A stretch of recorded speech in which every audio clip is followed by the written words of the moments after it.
This is what John Adams was going on about. The revolution was in the minds of the people a decade before the shot heard around the world. We're in that time right now. So this is all preparation for what I know, let's put it this way, I'm planning on coming. In a little bit, Donna's going to stop by at the end here to show you my 2 grandchildren.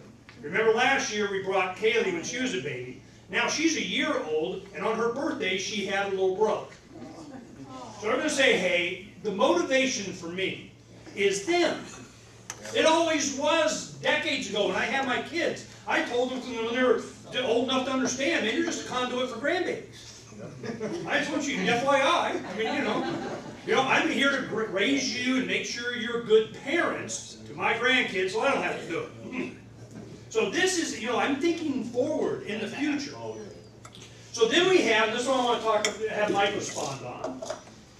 If you remember in 1994, there was, any of you remember Frank Luntz, on Fox News, the pollster and all that kind of stuff? Where he came from as a young man, he was hired by Ross Perot to do his focus group kind of stuff in 1992. With that information of the meetups, kind of the Ron Paul meetup types, was the United We Stand groups for Ross Perot. He goes around talking to everybody, groups like this. Oh, we hate when politicians say these words and these phrases. We love when they say these words and these phrases. He goes to Newt Gingrich, Dick Armey, Tom DeLay, and 6 weeks before the midterm elections in 1994, they unveiled the contract on America, okay? Or with America, whatever. So they do this, here's our thing, right? Well, now, it's 6 weeks before the midterm elections in 2010, after the Ron Paul revolution in 2008, and what did they come up with? Newt Gingrich, Frank Luntz, Dick Armey, same people, promise was America. Same thing. Let me give you some of the highlights of this. At the bottom of it, first it's going on, we need to reduce government back to what it was in the good old days, the month before the TARP bailout. Bush administration, those were the good old days. I mean, literally, that's what they're saying in this thing. So the government was not too big then, okay? Then they have, at the bottom, they have 4 things like, jobs and economy and, whatever. And the bottom one is defense, all right? 3 things. 1, support our troops. We want to make sure they got the best, bulletproof whatever as they go into the battle of something, okay? Then you have missile defense. Here comes Star Wars, kind of make money, military industrial, we got cash. And the 3rd one is to enforce sanctions in Iran. Not on Iran, around Iran, in Iran. Who was the lobbyist to make sure they got the word in Iran in this document? See my point? So I'm going, this promise with the, I'm like, are you freaking kidding me? They have reduced the American people to what they perceive as being dumb sons of bitches. I mean, they think you are dumb. They may be right, but not everybody's that dumb. So this promise with America, you've probably seen the similarities here. What's your response on this?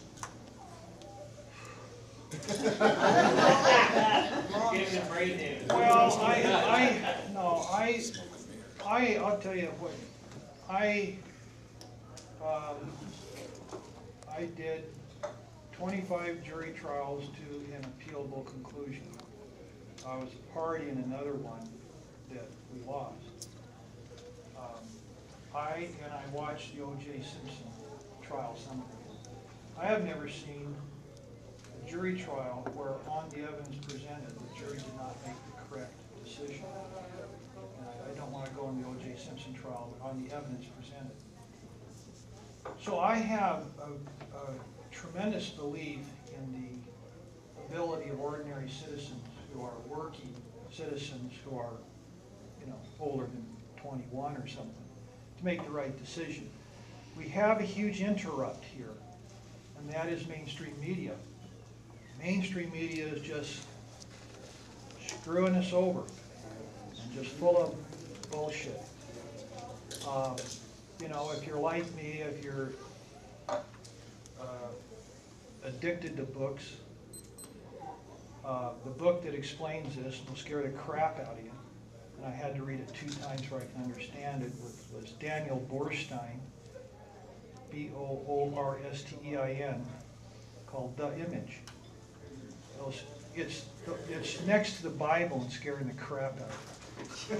So, and he explains this, but yeah, the thing is, these guys are hooked up with the media. They give bullshit like that, you know.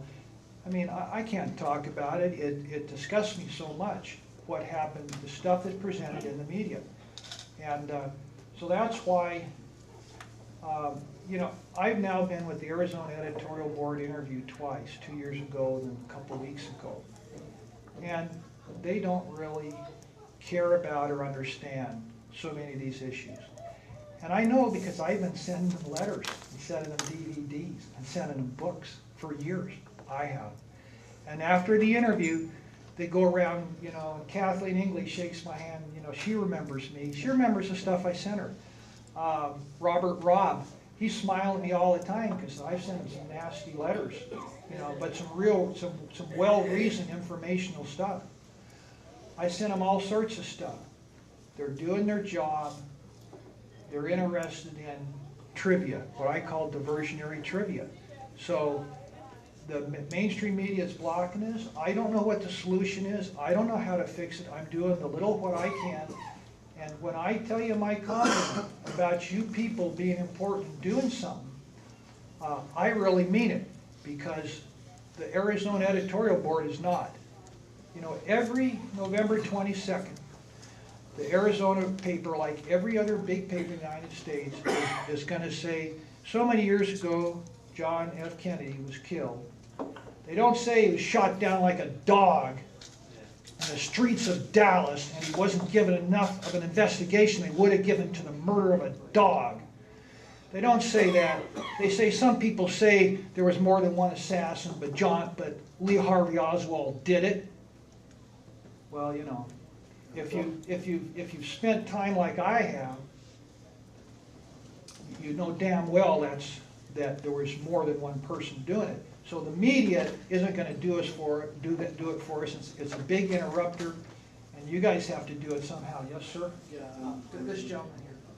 Yeah, Mike, don't you think that if the mainstream media sees how the American people thought 9/11, and I call it a fairy tale story, of 19 supposed hijackers, basically incompetents, 4 or 5 of them failed their flight training tests or their flight training at different flight training schools where the instructor said they wouldn't even let them go up. And these guys are flying Boeing, you know, commercial airliners. So don't you think that if the mainstream media concludes, well, the American people, by and large, bought this story, they'll buy anything. If they'll buy the 9/11 fairy tale, they'll just buy it. I don't think they buy it. I think they sell it. They bought it. The people have bought it.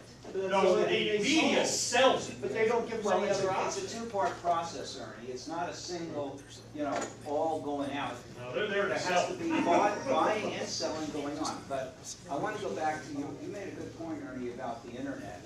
And I understand the internet is an independent source of media. I don't personally rely on the mainstream media for, you know, independent, investigative type of stories. But there's legislation that's been introduced in Congress. I can't give you the bill number, but to greatly restrict the internet, to really put clamps down on the internet, which is the only last free source of exchange and information that we have, as far as I'm concerned. Do you know about this legislation? Yeah, I know about it, but I can't. I'm trying to deal with what I can deal with. I'm not dealing with that. Sheldon? Did you hear about Richard Gates was on Coast to Coast America? Yeah. Did you hear it on? No, I didn't hear him. This No. was like, A couple months ago. no, like Recently? less than a week ago, and he was talking about nail, dynamite, everything on